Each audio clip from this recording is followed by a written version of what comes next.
Matod pa sa mga karaan, daw ang kinabuhi sama sa kalibutan. Bisan tuod og hinay ang galaw, pero gatuyok. Usahay na ay maabot nimo nga problema nga dili nimo mapas-an nga ikaw ra. Usahay manggod ang garbo, maoy usa sa makapahugno sa kinabuhi sa tawo. Nga bisag dili nimo kaya, magpakaaron ingnon pa jud ka. Gatuo ka nga dili ka magkinahanglan sa tabang ni Wiggy ug ni Oscar.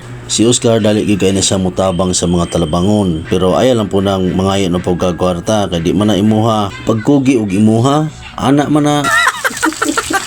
Bitaw no, walay kumo sa pagpaningkamot. Ang ato lang nga sa atong pagpaningkamot nga dili ta makayatak og laing tao, dili ta makapasakit. Ana man na kay ang imong pagkugi sa gulan nimo og limbo nga mga buhat, masama ra gyud ta sa uban nga bisag unsaon man to pagpaningkamot, murag gyapon og gulay kausaban. Makaingon na lang kasi mo kagalingon nga naglibog man ko.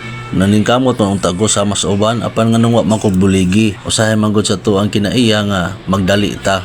Gusto na to naa dayon. Gusto ba nimo nga madato ka nga maglingkod ra? Yayagod nimo. Oh. At kung bago ka pa lang sa video na ito ay huwag kalimutang mag-subscribe, like, comment at click na rin po yung notification bell mga boss para magiging updated po kayo sa bagong upload natin ng mga videos. Salamat mga boss!